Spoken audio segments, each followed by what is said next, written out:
When Margaret Caldwell died at 67, her own family stood at her funeral, calling her selfish and stingy. Her nephew complained she never helped anyone, not even her own relatives. Her sister-in-law whispered that Margaret hoarded her money like a miser. But then something happened that left everyone speechless. One by one, strangers began walking into that funeral home. First 10, then 50, then hundreds, each carrying a single white envelope. What was inside those envelopes would shatter everything her family thought they knew about Margaret Caldwell. I'd love to know which corner of the globe you're watching from. And if this story speaks to you, make sure to subscribe. Tomorrow's video is one you absolutely can't miss. The rain drummed against the windows of Henderson Funeral Home in Columbus, Ohio, creating a melancholy soundtrack for what had already become an uncomfortable gathering. Margaret Caldwell's funeral was supposed to be a small, quiet affair. After all, she had lived what most people considered an unremarkable life as a retired librarian who kept to herself. The modest casket sat at the front of the room, surrounded by a handful of flower arrangements that looked sparse in the large space. Margaret's family had chosen the smallest chapel available, expecting maybe 20 people at most. Her surviving relatives sat in the front 2 rows, their conversations growing increasingly bitter as the afternoon wore on. "I still can't believe she left everything to some charity," muttered Dennis Caldwell, Margaret's 43-year-old nephew. He adjusted his ill-fitting black suit and shook his head in disgust. 67 years old, and what did she have to show for it? A tiny apartment, a beat-up Honda, and apparently a bank account she never told anyone about. His wife Sarah nodded in agreement, dabbing at her eyes with a tissue that had seen more use for dramatic effect than actual tears.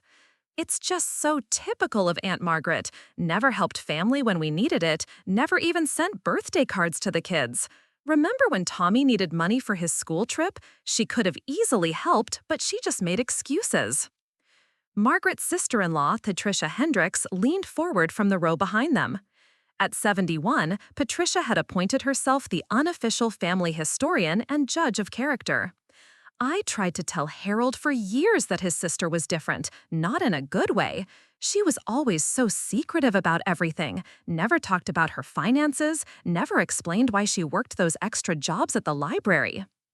The conversation was interrupted by Margaret's cousin Robert, who had driven in from Cleveland specifically to voice his disappointment.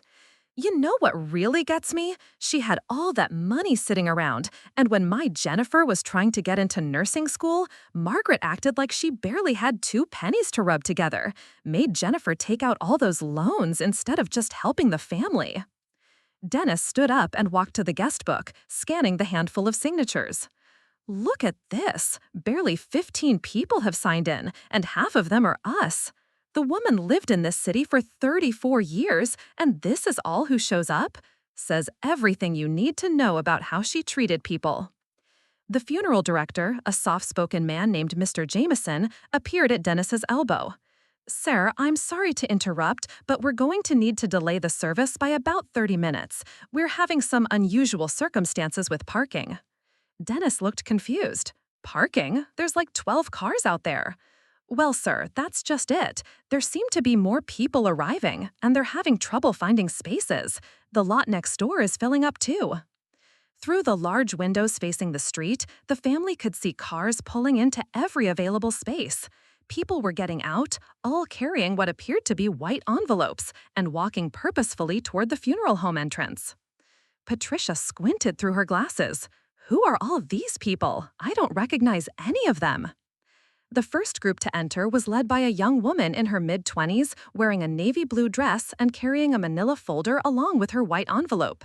She approached Dennis, who was still standing near the guest book. "Excuse me," she said quietly, "are you Margaret Caldwell's family?" Dennis nodded suspiciously. "I'm her nephew. And you are?" "My name is Jessica Morrison. I'm sorry for your loss. Miss Caldwell meant everything to me." Her voice wavered slightly as she spoke. Before Dennis could respond, more people began filing in. A middle-aged man in scrubs, still apparently coming from a hospital shift. A young Latino man in a teacher's polo shirt. An elderly African-American woman leaning on a walker. a teenager who couldn't have been older than 17, wearing what was clearly his best attempt at funeral attire. The small chapel began to fill, then overflow. People stood along the walls, spilled into the hallway, and gathered near the entrance. The white envelopes were everywhere, clutched in hands of every age, color, and background imaginable. Patricia grabbed Dennis's arm. "What is happening here? Who are all these people?" Jessica Morrison overheard and stepped closer to the family. "We're all here because of what Miss Caldwell did for us. She changed our lives, and we wanted to pay our respects." Sarah Caldwell's voice rose above the growing murmur. "Changed your lives? How? She was just a librarian who lived alone and never helped anyone." The words hung in the air like an accusation. The room fell silent except for the continued sound of rain against the windows. Jessica looked around at the faces surrounding her, then back to the family. "Ma'am, I think there might be some things you don't know about Miss Caldwell." She opened her manila folder and pulled out a letter written in Margaret's distinctive handwriting. "This is the letter she sent me 6 years ago when I was 18 and had given up hope of ever going to college. My mom was a single parent working 2 minimum wage jobs, and my dad had never been in the picture. I had good grades, but no money, and I thought my dreams of becoming a social worker were just that, dreams." Jessica's voice grew stronger as she continued. "Miss Caldwell somehow found out about my situation. I still don't know how. She approached me at the library where I used to study because we couldn't afford internet at home. She said she had been watching me work hard every day after school and she wanted to help." The family listened in stunned silence as Jessica explained how Margaret had not only paid her entire college tuition, but had also provided a monthly stipend for books, supplies, and living expenses. "She made me promise not to tell anyone it came from her. She said she didn't want recognition. She just wanted to see young people succeed." A man in his 30s stepped forward. "My name is David Chen. Miss Caldwell paid for my medical school." He held up his white envelope. "This contains copies of every tuition payment she made on my behalf, $43,000 over 4 years. I'm an ER doctor now because of her generosity." Another voice from the crowd. "She paid for my culinary arts program." A young woman near the back. "She bought my textbooks for 4 years of engineering school." An older man. "She helped my daughter when I couldn't afford her pharmacy degree." The stories began pouring out faster than the family could process. A teacher whose education degree was funded by Margaret. A nurse whose entire program was paid for by the quiet librarian. A mechanic whose certification came courtesy of Margaret's secret generosity. A hairstylist, a computer programmer, a physical therapist, all standing in that room because Margaret Caldwell had believed in their potential when no one else would. Dennis felt his legs go weak. He sank into a nearby chair as the magnitude of what he was hearing hit him. But she lived so simply. She drove that old car and lived in that tiny apartment. She always said she was on a tight budget. An older woman with kind eyes and graying hair stepped forward. "Mr. Caldwell, my name is Ruth Patterson. I work at First National Bank, where your aunt did her banking for over 20 years. She gave me permission to speak about her finances if anything ever happened to her." Ruth's explanation painted a picture none of them had imagined.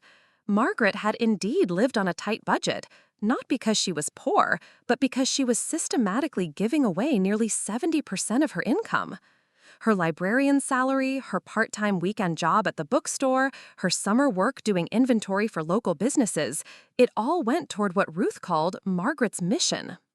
She would come in every month with a list, Ruth explained, names of young people she had researched and investigated.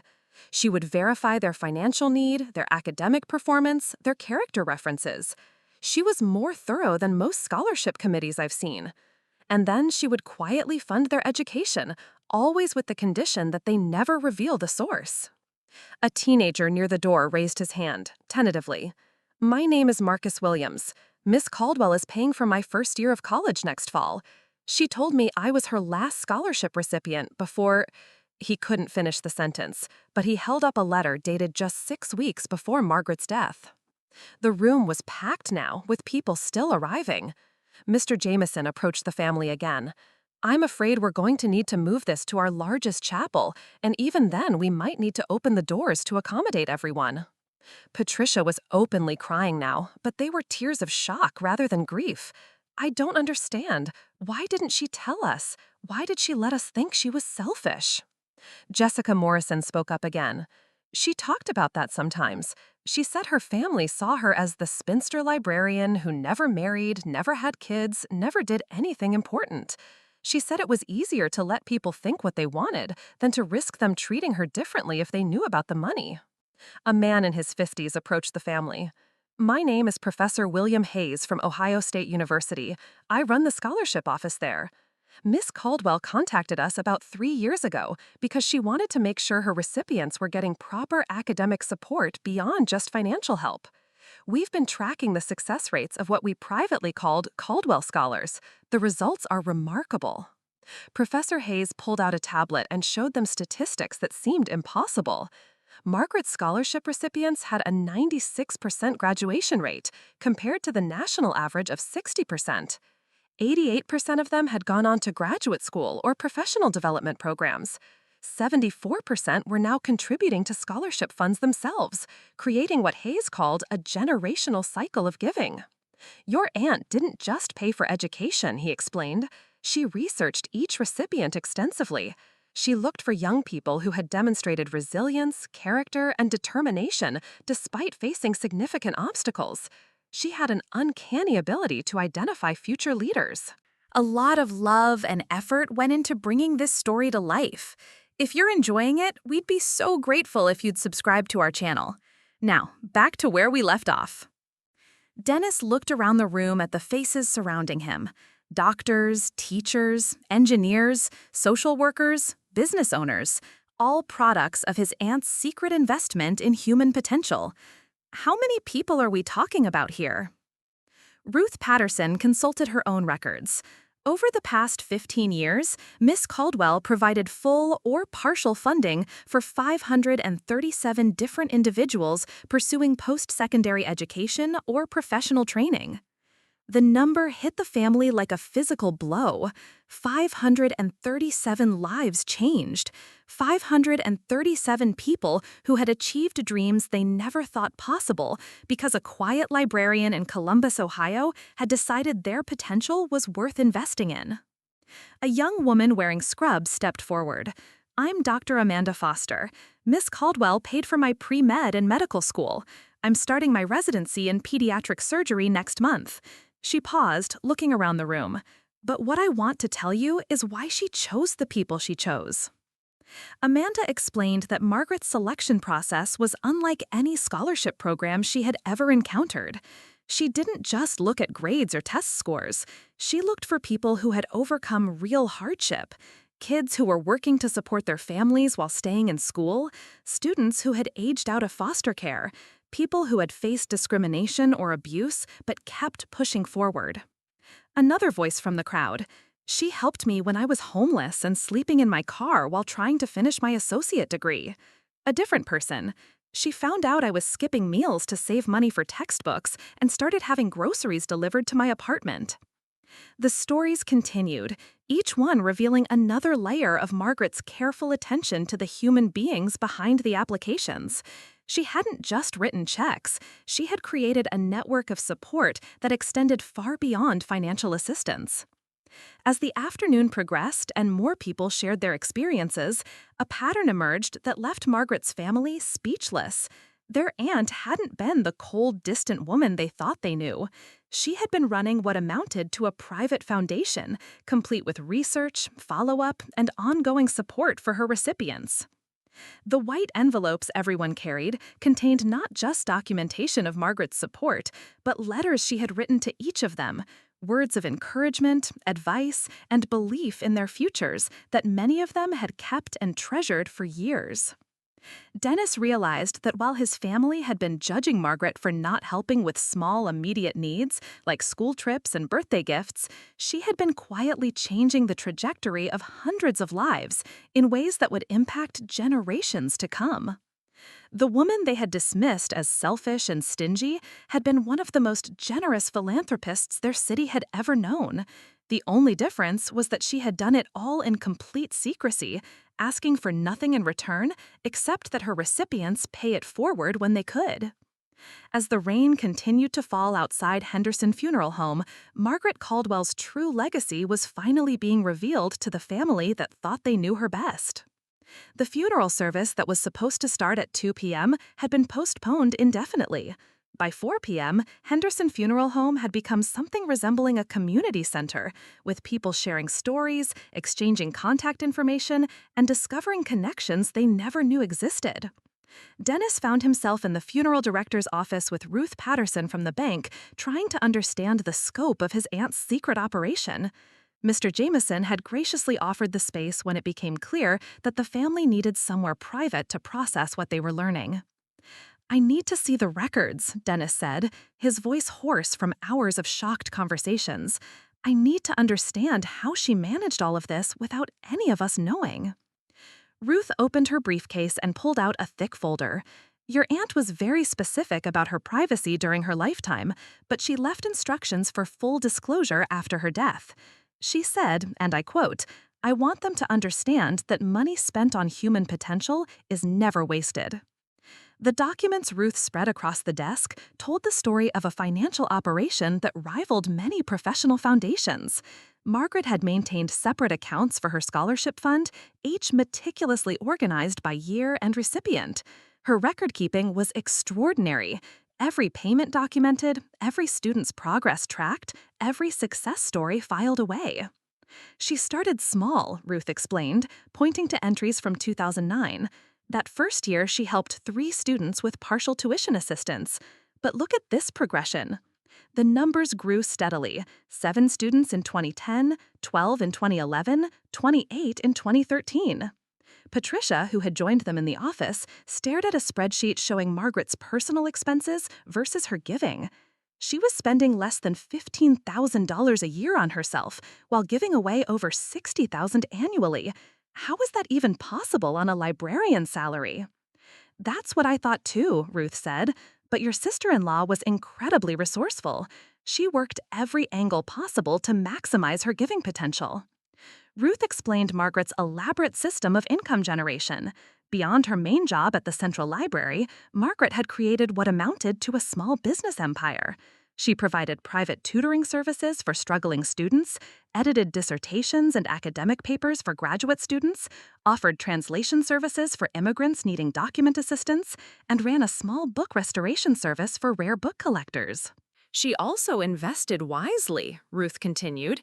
"Nothing risky or complicated, but she had a portfolio of index funds and dividend-paying stocks that she reinvested religiously. Every penny of profit went straight into the scholarship fund." Dennis picked up a notebook filled with Margaret's handwriting. The pages contained detailed profiles of potential scholarship recipients, not just their academic records, but their family situations, work history, community involvement, and future goals. Some entries were several pages long. "She investigated these kids like a private detective," he murmured, reading about a student named Carlos Mendoza, whose single mother worked 3 jobs while battling cancer. Margaret's notes included details about Carlos's perfect attendance record, his volunteer work at a senior center, and his dream of becoming a physical therapist to help elderly patients. "The investigation was just the beginning," said a voice from the doorway. They looked up to see Dr. Amanda Foster, the pediatric surgery resident, holding a manila envelope. "Miss Caldwell didn't just write checks and disappear. She stayed involved in our lives." Amanda explained Margaret's follow-up system. Every recipient received quarterly check-in calls, disguised as casual conversations about their studies.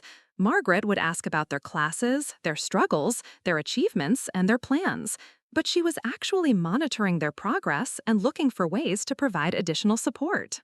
"When I was struggling with organic chemistry my sophomore year," Amanda continued, "Miss Caldwell somehow found out. She didn't just offer tutoring money, she connected me with Dr. Sarah Kim, a chemistry professor who had been one of her earlier scholarship recipients. Dr. Kim became my mentor and is still someone I turn to for advice." This revelation opened another door that the family hadn't considered. Margaret hadn't just been funding individual educations, she had been building a network. Her scholarship recipients were connected to each other, creating a web of mutual support and professional relationships that extended far beyond the original financial assistance. Ruth pulled out another folder, this one labeled Success Stories Follow Up. Inside were updates Margaret had received from her recipients over the years: wedding announcements, graduation photos, job promotion letters, birth certificates of children whose parents' education had been funded by Margaret's scholarships. She kept every single one, Ruth said softly. She told me once that these updates were better than any investment return she could get in the stock market. Sarah, whose family had been quiet during most of these revelations, finally spoke up. But why didn't she help the family? When Dennis was laid off in 2019, when my mother needed help with her medical bills, when the kids needed school supplies, she always had excuses. Amanda looked uncomfortable but spoke up. I think I might know something about that. Miss Caldwell talked to me about family dynamics once when I was dealing with some issues with my own relatives. According to Amanda, Margaret had explained her philosophy about family assistance versus educational investment. She believed that giving family members money for immediate needs, while helpful in the short term, often created dependency and resentment. She had seen other families torn apart by unequal financial assistance and expectations. She said education was different because it was an investment in someone's entire future, not just a temporary solution to a problem, Amanda continued. And she chose recipients who had already proven they were willing to work hard and sacrifice for their goals. This explanation didn't entirely satisfy the family, but it began to make sense of Margaret's seemingly contradictory behavior. She hadn't been selfish, she had been strategic about her giving in ways they couldn't have imagined. A knock on the office door interrupted their conversation. Mr. Jameson entered with a young man who looked to be in his early 20s. I'm sorry to disturb you, Mr. Jameson said, but this young man says he has something important to share with the family. The young man, who introduced himself as Tyler Richardson, was nervously clutching a thick envelope. I'm sorry to bother you during this difficult time, but I wanted you to know about the latest thing Miss Caldwell was working on before she died. Tyler explained that he had been working as Margaret's research assistant for the past 2 years, helping her investigate potential scholarship recipients and manage the growing administrative burden of her program. What he revealed next stunned everyone in the room. Miss Caldwell was planning to go public with her foundation, Tyler said. She had been working with lawyers and accountants to formalize everything and create a permanent endowment that would continue funding scholarships after her death. He opened his envelope and pulled out drafts of legal documents, organizational charts, and a detailed business plan for something called the Caldwell Foundation for Educational Excellence. Margaret had been planning to make her final years about creating a sustainable system that would outlive her. She wanted to recruit other donors and expand the program to help thousands of students instead of hundreds, Tyler continued. She had meetings scheduled with potential board members and had already identified several major donors who were interested in contributing. Dennis stared at the documents, recognizing his aunt's handwriting in the margins where she had made notes and revisions. When was she planning to announce this? Next month, Tyler replied. She was going to make the announcement at the library's annual fundraising gala. She said she was finally ready to step out of the shadows because the need was too great for one person to handle alone. The irony was devastating. Margaret had spent 15 years working in complete secrecy, building a legacy that would have made her one of the most celebrated philanthropists in the city's history. She had been just weeks away from revealing her life's work when the heart attack took her. Ruth pulled out the documents scattered across the desk. There's something else you should know. The will that leaves everything to charity, that charity is the Caldwell Foundation. Your aunt left her entire estate, including her house, her investments, and her savings, to continue funding scholarships in perpetuity. The amount was staggering. Margaret's careful saving and investing over the decades had created an estate worth nearly $800,000. Combined with the foundation structure she had been developing, it would be enough to fund dozens of scholarships every year for generations to come. As the evening grew late and the crowd in the funeral home began to thin, the family found themselves surrounded by Margaret's scholarship recipients who didn't want to leave. These young people had lost more than a benefactor.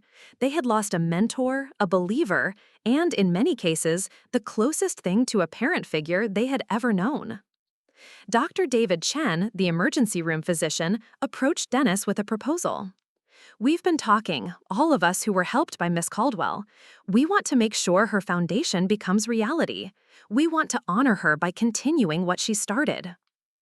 What had begun as a sparsely attended funeral for a woman her family considered selfish had transformed into an impromptu organizational meeting for what would become one of Ohio's most impactful educational foundations.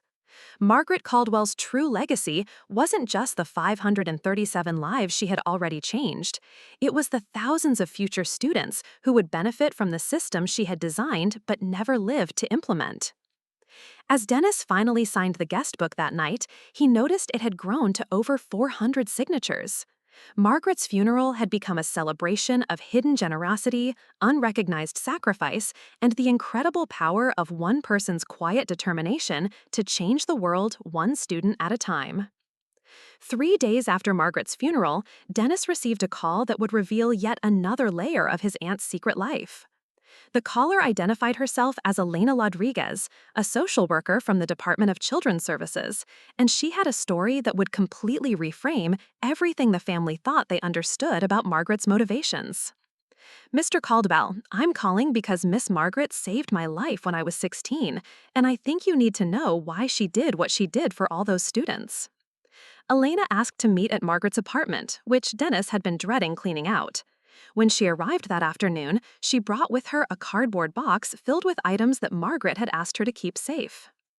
"Your aunt and I met in 1987, Elena began, settling into Margaret's worn armchair.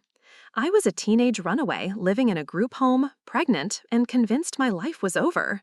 Margaret was volunteering at the literacy center where I was trying to get my GED. Elena's story painted a picture of Margaret that predated all the scholarship work by decades. At 28 years old, Margaret had been volunteering with at-risk youth long before she had the financial means to fund anyone's education. She saw something in me that I couldn't see in myself," Elena continued. "She helped me study for my GED, but more than that, she helped me believe I could be a good mother and still have a future." From the cardboard box, Elena pulled out letters Margaret had written to her over the years. Not formal correspondence, but personal notes full of encouragement and practical advice. The letters revealed a side of Margaret that her family had never seen: warm, nurturing, and deeply invested in the potential of young people who had been written off by society. "Miss Margaret paid for my first semester of community college out of her own pocket, back when she was barely making ends meet herself," Elena explained. "She said she was investing in the social worker I would become because she knew I would help other kids like me." This revelation hit Dennis with particular force because it explained something that had always puzzled the family. Throughout the 1990s and early 2000s, Margaret had lived so frugally that they had assumed she was struggling financially. Now he realized she had been supporting students even before she had developed her systematic approach to scholarships. Elena opened a photo album that Margaret had kept hidden in her apartment. The pages were filled with graduation photos, wedding pictures, and family portraits, all from young people Margaret had helped over the decades. Some faces Dennis recognized, but many were strangers. "She didn't just help the scholarship recipients you met at the funeral," Elena said. "There were dozens of others over the years who needed different kinds of help. Kids aging out of foster care who needed someone to co-sign apartment leases, teenagers who needed job interview clothes, students who needed someone to attend their graduations because they had no family." Elena turned to a page filled with photos from what appeared to be graduation ceremonies. In each picture, Margaret sat in the audience, beaming with pride at young people in caps and gowns. She attended every single graduation she could. She said it was the best part of the whole process. The apartment tour that followed revealed how Margaret had organized her secret philanthropy. A spare bedroom had been converted into what looked like a scholarship office, complete with filing cabinets, a computer system, and bulletin boards covered with photos and updates from her recipients. "She upgraded to this computer system about 5 years ago," Elena explained, booting up a desktop computer that Dennis had assumed was just for Margaret's personal use. "She taught herself database management so she could track everyone's progress more efficiently." The computer contained spreadsheets that would have impressed any professional foundation manager. Margaret had tracked not just financial assistance, but employment outcomes, graduate school admissions, salary progressions, and even personal milestones like marriages and children.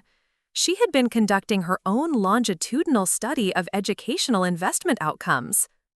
Elena clicked through folders containing thousands of emails between Margaret and her scholarship recipients. The correspondence revealed the depth of Margaret's involvement in their lives. She had provided career counseling, helped with job searches, offered emotional support during difficult times, and celebrated successes large and small. "Look at this," Elena said, opening an email thread from 2019. Margaret had been helping a former recipient negotiate a job offer, providing detailed advice about salary negotiations and benefits packages. Another thread showed her connecting two recipients who worked in related fields and could help each other professionally. Dennis discovered that Margaret had been maintaining what amounted to a private social network for her scholarship recipients, facilitating connections and collaborations that extended her impact far beyond the original financial assistance. Former recipients were hiring each other, starting businesses together, and creating their own scholarship programs modeled after Margaret's approach.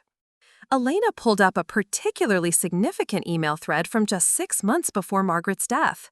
She was working on something she called the Ripple Project, Elena explained.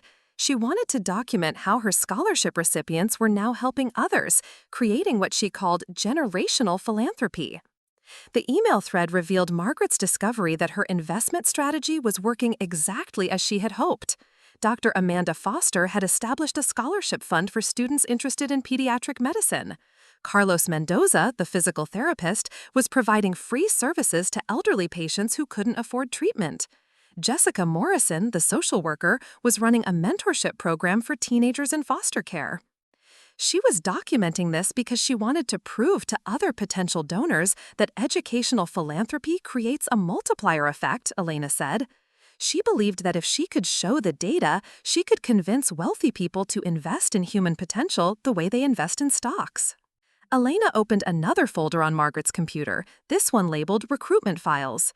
Inside were detailed profiles of potential major donors throughout Ohio, wealthy individuals and families who had expressed interest in educational philanthropy but hadn't found the right vehicle for their giving. "Your aunt had researched over 200 potential donors," Elena explained.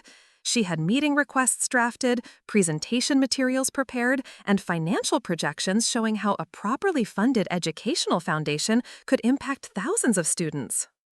Margaret's business plan for scaling her scholarship program was remarkably sophisticated. She had identified partnership opportunities with universities, developed relationships with high school counselors who could refer deserving students, and created evaluation criteria that would ensure continued success rates. Dennis found himself in Margaret's bedroom, staring at a bulletin board covered with thank you cards and updates from scholarship recipients. Elena joined him, pointing to a particular section of the board. "These are the ones who didn't make it," Elena said quietly. Students who dropped out, changed majors, or struggled despite her support. She kept track of them, too, because she said failures were as important as successes in understanding how to help young people. Even Margaret's failures revealed her commitment to continuous improvement. She had maintained relationships with students who had struggled, trying to understand what additional support they might have needed. Her notes showed a woman constantly refining her approach based on real-world outcomes. Elena opened Margaret's jewelry box and pulled out a small key. "She told me this was for her safety deposit box at the bank. She said there were things in there that would explain everything if something happened to her." The next morning, Dennis met Elena and Ruth Patterson at First National Bank. The safety deposit box contained documents that revealed the final piece of Margaret's story, her own educational background, and the experience that had shaped her entire approach to philanthropy. Inside were Margaret's own college transcripts, loan documents, and a thick folder of rejection letters from scholarship committees from the 1970s. Margaret had been a first-generation college student whose dreams of graduate school in library science had been nearly derailed by financial barriers. "She told me once that she had applied for 17 different scholarships and was rejected by every single one," Elena said, reading through the rejection letters. She said most of them rejected her because she didn't have the right connections or because her family situation was too complicated. Margaret's own struggle to fund her education lasted 7 years. She had worked multiple jobs, taken out loans, and attended school part-time while supporting her widowed mother. The experience had given her first-hand knowledge of the barriers that prevented talented young people from achieving their educational goals. The safety deposit box also contained a letter Margaret had written to her family to be opened after her death. In her careful handwriting, she had explained her decision to keep her philanthropy secret and her hope that they would understand her choices. I never helped a family with immediate needs because I learned that temporary assistance rarely changes lives permanently, but education creates lasting change that ripples through generations. I chose to invest in futures rather than fix present problems because futures can be transformed in ways that present problems cannot. As Dennis read his aunt's final explanation, surrounded by the evidence of her extraordinary hidden life, he realized that Margaret hadn't been the cold, distant relative they had imagined. She had been a visionary philanthropist whose quiet work had already begun changing their community in ways that would continue for decades to come. 2 weeks after discovering Margaret's letter, Dennis received an unexpected call from someone claiming to be Margaret's lawyer. The caller, attorney Michael Thornton, said he had been waiting for the appropriate time to contact the family about a matter Margaret had sworn him to secrecy about during her lifetime. "Mr. Caldwell, your aunt retained my services not for her will. That was handled by another firm, but for something she called her insurance policy. I think it's time you learned about the scope of what she was really doing." Thornton's office in downtown Columbus was filled with files bearing Margaret's name, dating back over a decade. When Dennis, Patricia, and Elena arrived for the meeting, they found themselves facing a conference table covered with legal documents, contracts, and correspondence they had never seen before. "Your aunt was not just running a scholarship program," Thornton began. "She was operating what amounted to an underground railroad for educational opportunity, and she had been planning for contingencies that none of you could have imagined." Thornton opened the first file, revealing contracts with private investigators throughout Ohio and neighboring states. Margaret had been hiring professionals to locate and verify the backgrounds of potential scholarship recipients, ensuring that her money was going to deserving students who had been overlooked by traditional scholarship programs. She was particularly focused on finding young people who had aged out of the foster care system, first-generation immigrants working to support their families, and students from rural areas where college wasn't seen as a realistic option, Thornton explained. The investigation files painted a picture of Margaret as a master recruiter of human potential. She had developed relationships with social workers, high school counselors, community college advisors, and even parole officers who worked with young adults trying to turn their lives around. Her network of informants was constantly feeding her information about promising students who needed help. "Look at this case file," Thornton said, pulling out a thick folder labeled Operation Second Chance. Inside were documents detailing Margaret's work with young adults who had been incarcerated as juveniles but were trying to pursue education upon their release. Dennis read through case studies of former juvenile offenders whom Margaret had supported through college and trade programs. One young man had become a paralegal, specializing in juvenile justice reform. Another had earned a degree in social work and was now running prevention programs in schools. She funded their education, but she also paid for their housing, transportation, and even therapy when they needed it, Thornton continued. She understood that these students faced barriers that went far beyond tuition costs. Elena discovered another set of files labeled Project Invisible. These contained documentation of Margaret's work with undocumented students who had grown up in the United States but faced barriers to higher education due to their immigration status. This was probably her most sensitive work, Thornton said carefully. She was helping students who couldn't qualify for traditional financial aid due to their documentation status, but who had been in American schools their entire lives. The legal complexity of this work had required Thornton's expertise in immigration law. Margaret had been funding these students through a series of private scholarships that didn't require citizenship verification, while also connecting them with legal resources to help resolve their immigration status. "She told me these students were Americans in every way except on paper," Thornton said. She felt it was unconscionable to waste their talents because of bureaucratic barriers they had no control over.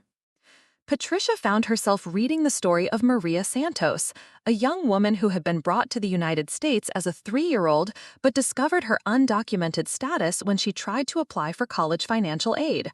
Margaret had not only funded Maria's entire nursing degree, but had also paid for the legal process to help her obtain permanent residency. Maria is now a registered nurse working in the pediatric ICU at Children's Hospital, Thornton noted. She's saved countless lives because your aunt was willing to invest in her potential despite the legal complications. The files revealed that Margaret's insurance policy was actually a crisis intervention fund she had established for situations where her scholarship recipients faced emergency situations that threatened their ability to continue their education. The fund had been used to provide emergency housing, medical care, legal assistance, and family crisis support. Your aunt understood that financial aid alone wasn't enough, Thornton explained. Life happens to these students: family emergencies, health crises, housing instability. She wanted to make sure that temporary setbacks didn't derail permanent dreams. Dennis discovered documentation of Margaret's intervention in dozens of crisis situations over the years. She had paid for emergency medical procedures, bailed students out of jail, provided temporary housing during family conflicts, and even arranged protective services for students escaping abusive situations. She basically created a comprehensive support system that most universities don't even provide for their students, Elena observed, reading through case files of crisis interventions. Thornton opened another set of files, these labeled Project Legacy. Inside were contracts and agreements Margaret had made with her most successful scholarship recipients, creating a formal network of mentorship and support for new recipients. She was building what she called a family of choice for students who often came from broken or non-existent family structures, Thornton explained. Former recipients became mentors, providing guidance and support that went far beyond what any scholarship program typically offers. The Legacy Project had created formal mentorship relationships, career networking opportunities, and even emergency support systems among Margaret's recipients. Students were matched with mentors based on their career interests, personality compatibility, and life experiences. Dr. David Chen, the emergency room physician you met at the funeral, has been mentoring pre-med students for the past 5 years, Thornton noted. Jessica Morrison, the social worker, has helped place dozens of recipients in internships and job opportunities. Patricia discovered that Margaret had been tracking the success of these mentorship relationships with the same meticulous attention she gave to everything else. Her data showed that students with mentors from the program had higher graduation rates, better job placement outcomes, and were more likely to pursue advanced degrees. Elena found the most startling revelation in a file labeled Project Expansion. Margaret had been secretly working with other wealthy individuals to replicate her model in different cities across the Midwest. Your aunt had been consulting with philanthropists in Detroit, Indianapolis, and Pittsburgh, Thornton said. She was sharing her methodology and helping them establish similar programs in their communities. The expansion project included detailed manuals Margaret had created, documenting every aspect of her approach: how to identify deserving recipients, how to verify their backgrounds, how to provide ongoing support, how to measure success, and how to build sustainable funding models. She was essentially franchising her philanthropy, Dennis said, amazed at the scope of his aunt's vision. Thornton pulled out the final file, marked Emergency Protocol. Inside were instructions Margaret had left for what should happen to her various programs if something happened to her before she could formalize the Caldwell Foundation. She anticipated that her death might come before she was ready to go public with her work. These instructions detail how her program should be continued, who should be contacted, and how her recipients should be supported during the transition. The emergency protocol included funding arrangements to ensure that current recipients could complete their education, contact information for all her mentors and support network members, and detailed instructions for transferring her programs to the formal foundation structure. Most remarkably, the protocol included provisions for her family's reaction to discovering her secret life. Margaret had anticipated that her relatives might feel hurt or confused by her secrecy and had left specific instructions for helping them understand her motivations and potentially become involved in continuing her work. She hoped that once you understood what she was doing and why, you might want to become part of the solution, Thornton said, looking directly at Dennis. She left provisions for family members to serve on the foundation board if they were interested in continuing her mission. As the meeting concluded, Dennis found himself holding a sealed envelope marked "For Dennis, open last." Inside was a personal letter from Margaret, written just months before her death. "Dennis, if you're reading this, then you've learned about the work that gave my life meaning. I kept it secret not because I was ashamed, but because I wanted the work to speak for itself rather than my ego. I hope you can understand that every dollar I didn't spend on family dinners or birthday gifts was a dollar that changed someone's entire life trajectory. I hope you can forgive me for the deception and perhaps find a way to carry on what we started." The letter concluded with an invitation that would change Dennis's life. The Caldwell Foundation needs leadership that understands both business and compassion. If you're willing, I'd like you to consider becoming the executive director of the foundation. Help me prove that one person's quiet determination can change the world. As Dennis finished reading his aunt's final letter, surrounded by evidence of the most sophisticated and compassionate philanthropy operation he had ever encountered, he realized that Margaret's death wasn't the end of her story, it was the beginning of her public legacy. The question now was whether her family would step up to continue the mission she had started in secret and help it flourish in the light. Dennis spent 3 sleepless nights after reading Margaret's letter, walking through her apartment and trying to imagine himself in her shoes. The weight of her invitation felt enormous. She was asking him to step into a role that would fundamentally change his life and potentially impact thousands of future students. On the 4th morning, his phone rang. It was Dr. Amanda Foster, calling from the hospital during what sounded like a brief break between surgeries. "Mr. Caldwell, I hope you don't mind me calling directly, but we need to talk. Miss Caldwell's current scholarship recipients are panicking. They don't know if their funding will continue, and some of them are already talking about dropping out." Amanda's call was the reality check Dennis needed. While he had been processing the emotional impact of Margaret's revelations, real students with real dreams were facing uncertainty about their futures. Margaret's death had left a gap that needed to be filled immediately, not after months of family deliberation. "How many current recipients are we talking about?" Dennis asked, pulling out the files Elena had left with him. 47 active students at various stages of their programs," Amanda replied. "Some are about to graduate, others are just starting, but they all depended on Miss Caldwell's support, and now they don't know what's going to happen." That afternoon, Dennis called an emergency meeting at Margaret's apartment. Patricia, Elena, Tyler Richardson, and Attorney Thornton gathered around Margaret's dining room table, the same table where she had probably made countless decisions about which students to support over the years.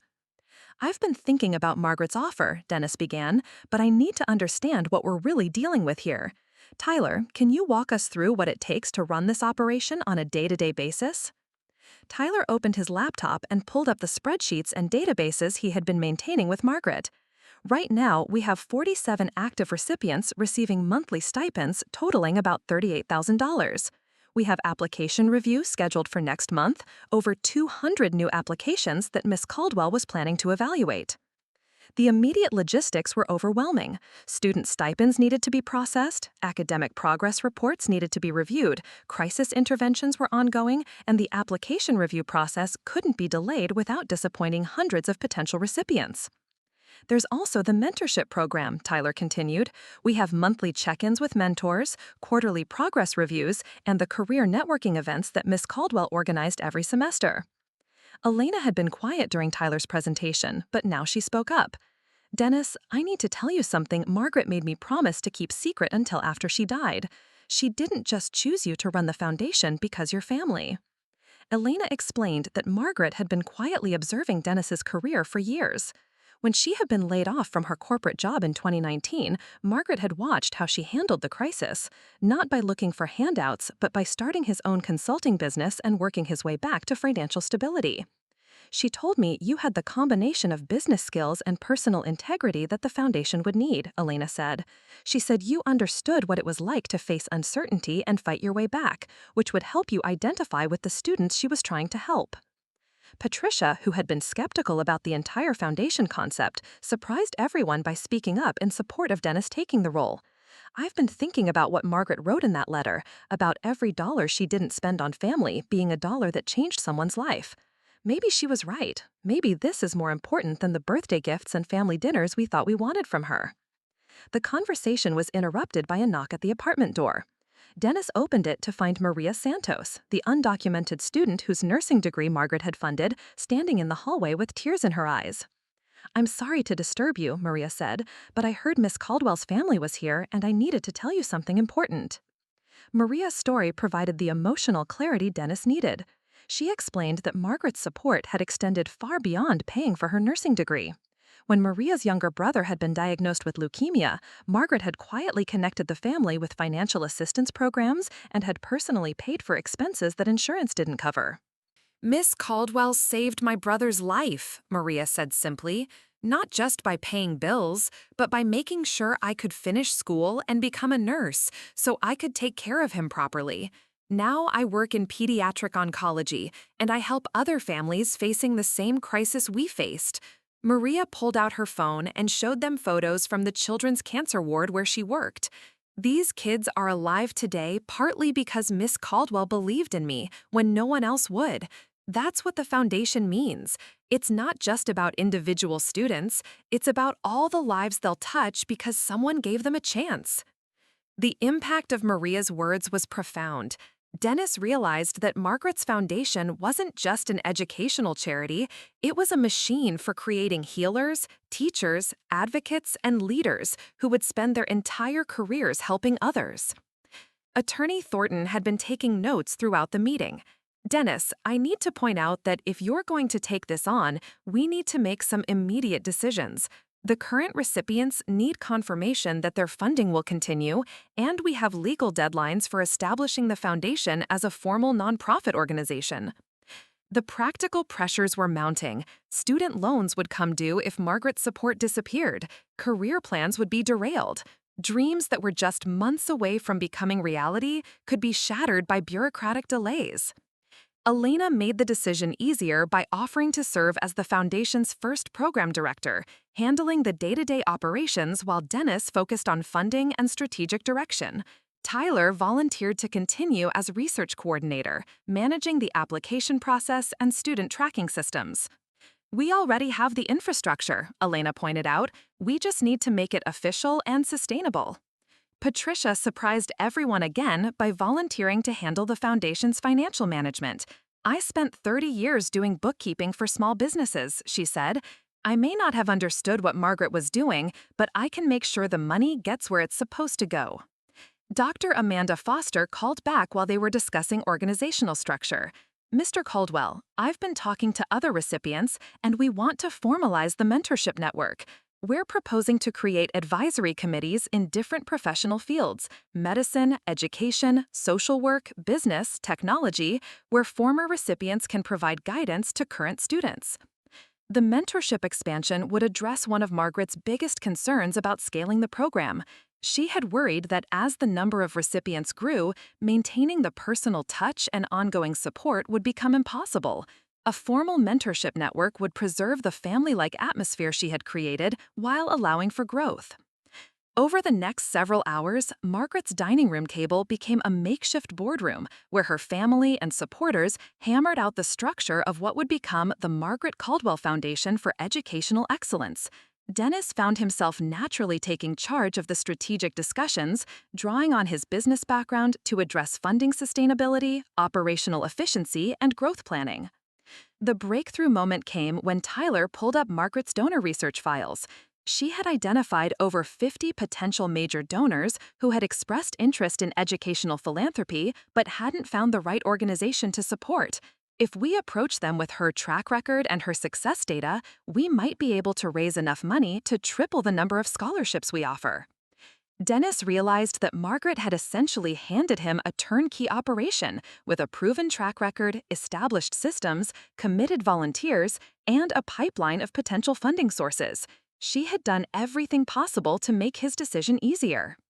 As the sun set over Columbus, Dennis made the choice that would define the rest of his life. "I'll do it," he said, looking around the table at the faces of people who had loved his aunt and believed in her mission. "I'll run the foundation." The decision unleashed a wave of activity that would have made Margaret proud. Within days, they had filed the paperwork to establish the foundation, confirmed continued funding for all current recipients, and scheduled meetings with Margaret's prospective donors. But the most significant moment came when Dennis called Amanda Foster to let her know that the scholarships were secure. Her response captured the essence of what Margaret had been building for 15 years. Mr. Caldwell, you just saved 47 futures, but more than that, you saved all the lives those 47 people will go on to save, teach, heal, and inspire. Miss Caldwell would be so proud. As Dennis hung up the phone, he realized that his aunt's greatest gift hadn't been her money. It had been her vision of what one person could accomplish by quietly investing in human potential. Now it was his turn to carry that vision forward and see how far it could reach. 6 months after Margaret's funeral, the transformation was nothing short of miraculous. What had begun as a sparsely attended memorial service for a woman her family had misunderstood had evolved into one of Ohio's most talked about philanthropic success stories. Dennis stood in the conference room of the newly established Margaret Caldwell Foundation headquarters, looking at a wall-mounted map of Ohio dotted with colored pins representing scholarship recipients across the state.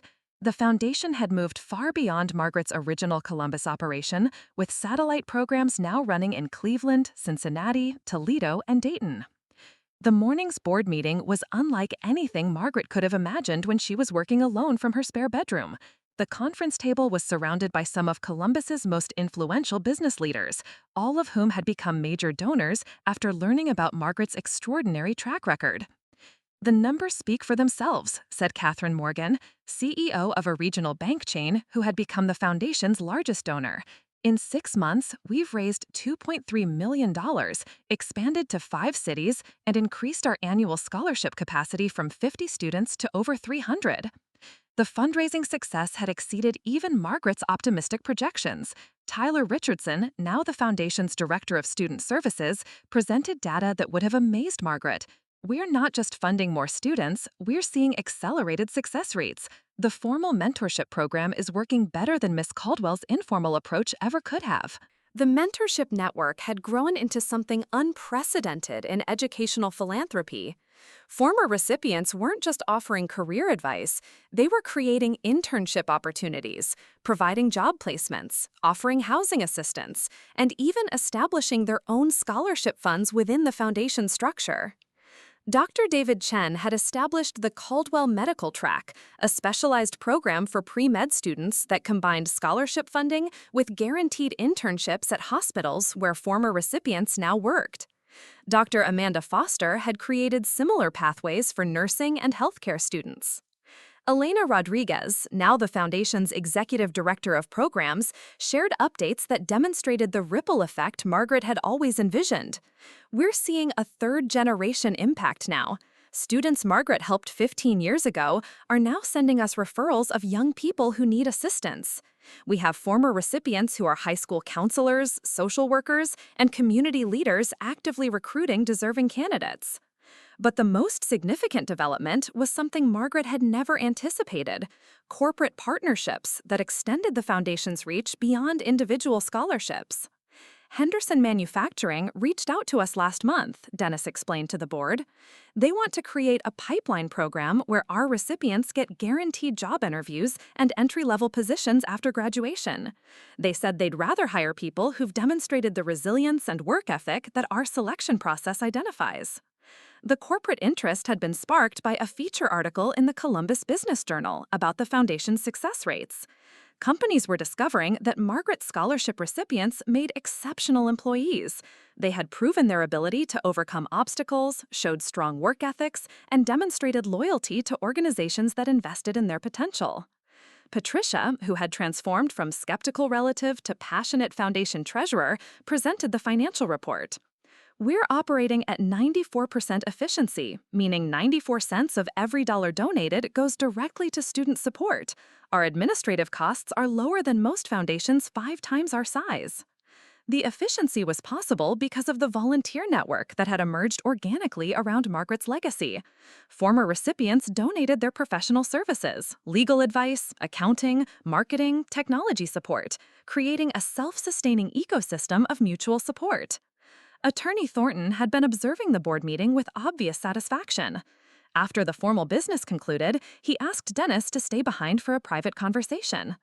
Dennis, there's something I need to show you, something Margaret left with specific instructions not to share until the foundation had been operating successfully for 6 months. Thornton pulled out a sealed envelope marked Phase 2, open only after successful launch. Inside were documents that would reshape Dennis's understanding of his aunt's long-term vision yet again. Margaret wasn't just building a scholarship foundation, Thornton explained as Dennis read through the documents. She was creating a template for replicating this model nationwide. She called it the Caldwell Method. The Phase 2 documents outlined Margaret's plan for franchising her approach across the United States. She had researched potential partner cities, identified local philanthropists who might fund similar programs, and created detailed implementation guides for establishing Caldwell Foundation chapters in different regions. She projected that within 10 years, the Caldwell Method could be operating in 50 cities, supporting over 10,000 students annually, Thornton continued. She believed that if her approach could be standardized and replicated, it could fundamentally change how educational philanthropy works in this country. The National Expansion Plan was supported by research Margaret had conducted on educational funding gaps in different regions. She had identified cities where traditional scholarship programs were failing to reach deserving students and had developed strategies for adapting her approach to different local needs. Dennis found himself looking at partnership agreements Margaret had drafted with philanthropists in Detroit, Nashville, Phoenix, and Seattle. She had been quietly building a network of potential collaborators who were waiting for proof that her model could be successfully scaled. The Columbus chapter's success over the past 6 months has provided that proof, Thornton said. These partners are ready to move forward if you're willing to take on national coordination. The expansion opportunity was both thrilling and daunting. Margaret's local foundation was already changing hundreds of lives annually.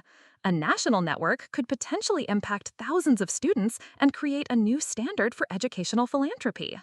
That evening, Dennis met with Elena and Tyler at Margaret's old apartment, which they had kept as an informal meeting space and memorial to her work.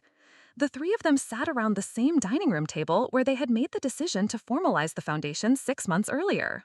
I keep thinking about something Maria Santos said at the hospital last week, Elena fed.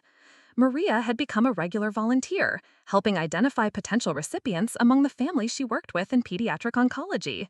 She said Miss Caldwell didn't just save her life, she created a way for Maria to save other lives every day through her work as a nurse. Tyler was reviewing the national expansion documents on his laptop. The numbers are incredible. If we could replicate our success rate in even 20 cities, we'd be supporting over 6,000 students annually within 5 years. Dennis walked to Margaret's old bulletin board, still covered with photos and updates from scholarship recipients. New faces had been added over the past 6 months, young people whose dreams were now being funded by the foundation Margaret had never lived to see publicly launched. You know what I think Margaret would say about this? Dennis said, looking at the wall of smiling faces. I think she'd say we're thinking too small. He turned back to Elena and Tyler. She spent 15 years proving that investing in individual human potential creates exponential returns. Now we have the data, the systems, the network, and the funding to scale that impact nationally. How can we not try? The decision to pursue national expansion wasn't made lightly. It would require Dennis to travel extensively, managing relationships with partner foundations across the country. It would mean growing the organization from a local charity to a national nonprofit with complex operational and legal requirements. But it would also mean that Margaret's quiet revolution in educational philanthropy could reach students in communities across America who were facing the same barriers that had once threatened to derail her own educational dreams. 3 weeks later, Dennis found himself on a plane to Detroit for the first of what would become monthly trips to establish new Caldwell Foundation chapters. In his briefcase were Margaret's implementation guides, success data from the Columbus chapter, and partnership agreements with local philanthropists who had committed to funding similar programs in their communities. As the plane took off, Dennis looked down at Columbus and thought about the funeral that had started this entire journey. Margaret's family had gathered 6 months ago to mourn a woman they thought had lived a small, unremarkable life. Now, her approach to philanthropy was being studied by universities, replicated by other foundations, and scaled to reach students across the country. The woman who had been dismissed as selfish and stingy at her own funeral was well on her way to becoming one of the most influential educational philanthropists in American history. The only difference was that now her impact would be measured not in secrets kept, but in lives openly celebrated and dreams publicly fulfilled. Margaret Caldwell's legacy had finally stepped into the light, and it was brighter than anyone could have imagined. 1 year after Margaret Caldwell's funeral, Henderson Funeral Home was once again filled to capacity. But this time, the gathering was a celebration, not a memorial service. The Margaret Caldwell Foundation was hosting its first annual Scholarship Recipients Recognition Ceremony. And the same room where Margaret's family had once dismissed her as selfish was now overflowing with the lives she had transformed. Dennis stood at the podium where Margaret's casket had been placed just 12 months earlier, looking out at an audience that represented one of the most remarkable transformations in philanthropic history.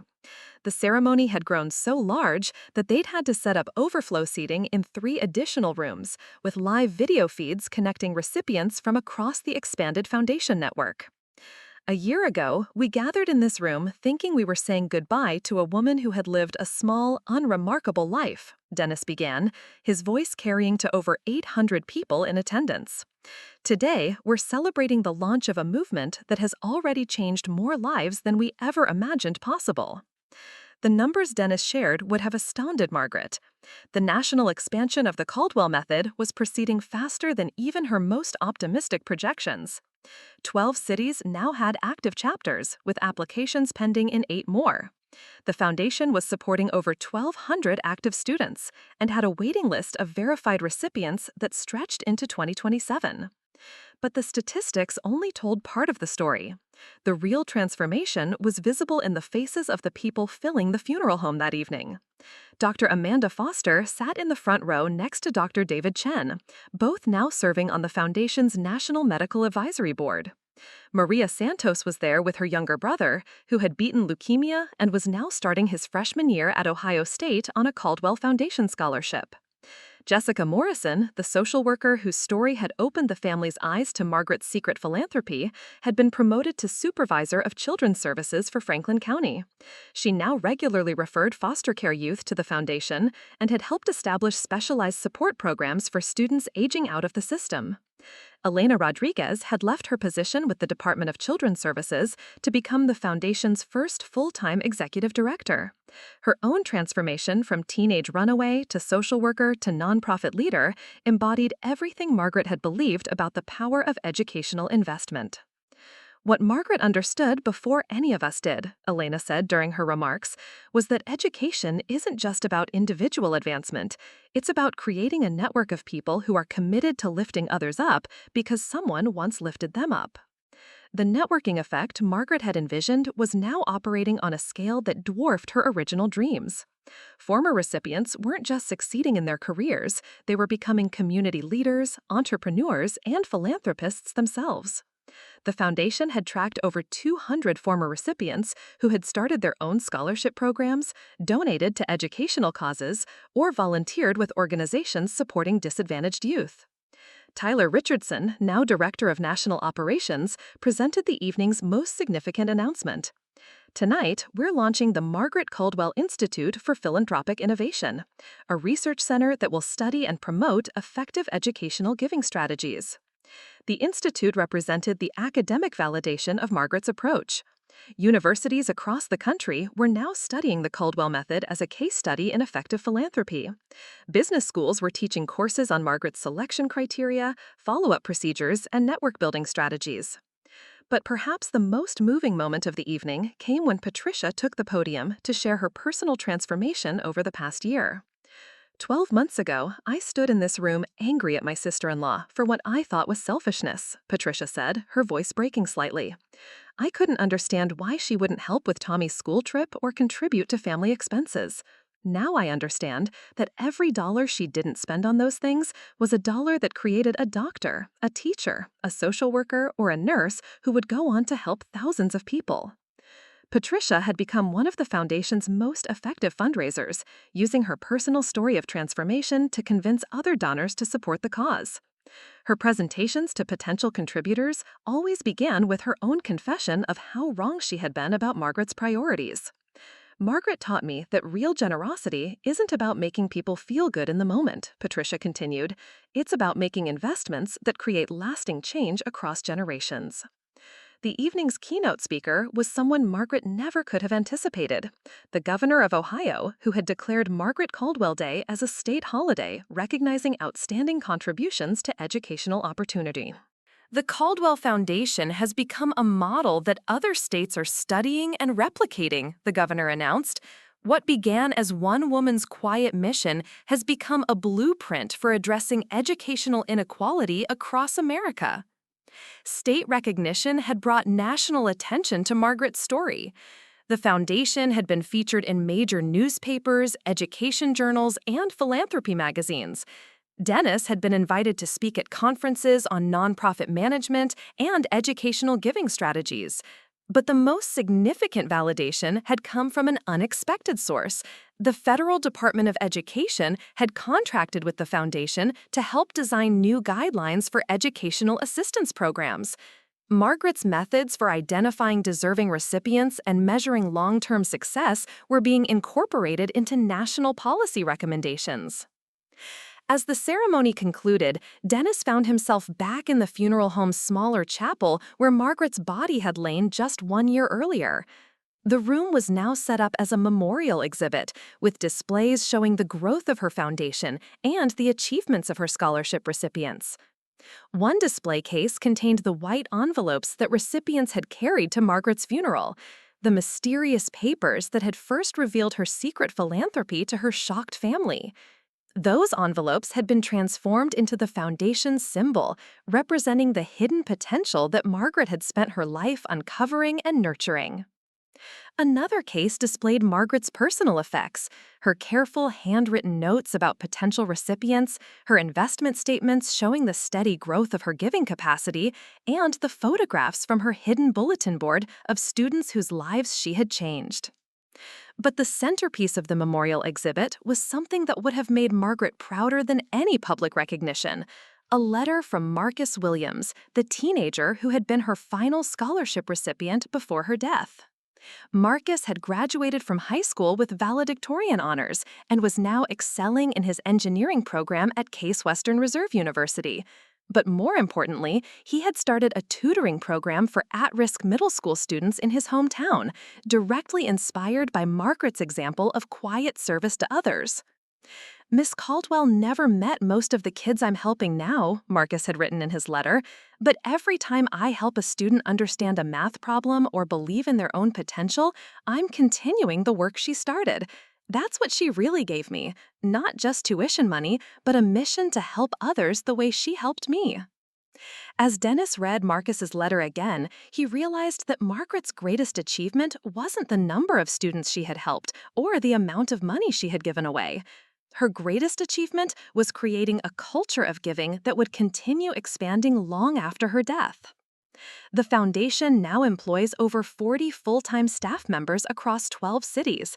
It had partnerships with hundreds of schools, mentorship relationships with thousands of professionals, and a donor base that included everyone from Fortune 500 CEOs to former recipients contributing $5 a month. But at its heart, it was still driven by the same simple principle Margaret had discovered decades earlier: that investing in human potential creates returns that can't be measured in dollars, only in lives changed and communities transformed. As the evening wound down and the last visitors left Henderson Funeral Home, Dennis stood alone in the memorial chapel, surrounded by the evidence of what one person's quiet determination could accomplish. The woman whose own family had called her selfish at her funeral was now remembered as one of the most generous philanthropists in Ohio's history. Her approach to giving was being studied at Harvard Business School. Her selection methods were being adopted by foundations nationwide.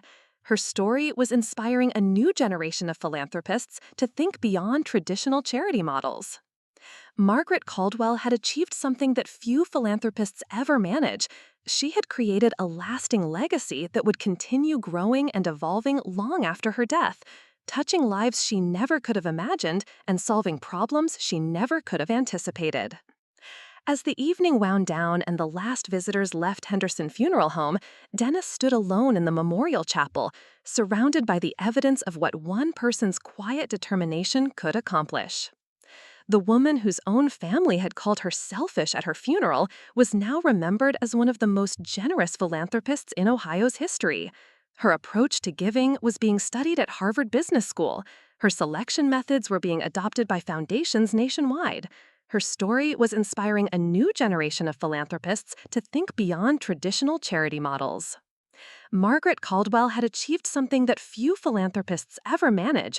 She had created a lasting legacy that would continue growing and evolving long after her death, touching lives she never could have imagined and solving problems she never could have anticipated. As Dennis turned off the lights in the memorial chapel and stepped out into the Columbus night, he carried with him the knowledge that Margaret's funeral had been just the beginning of her story, not the end. The woman who had lived so quietly and died so humbly had somehow managed to change the world, one student at a time, one dream at a time, one quiet act of generosity at a time. The circle was complete, but the ripples were just beginning. Looking for more? We've got 2 amazing stories ready for you right on Scream. If this one touched you, these are absolutely worth your time. Click to watch them now, and hey, subscribe and hit that bell to never miss our latest uploads.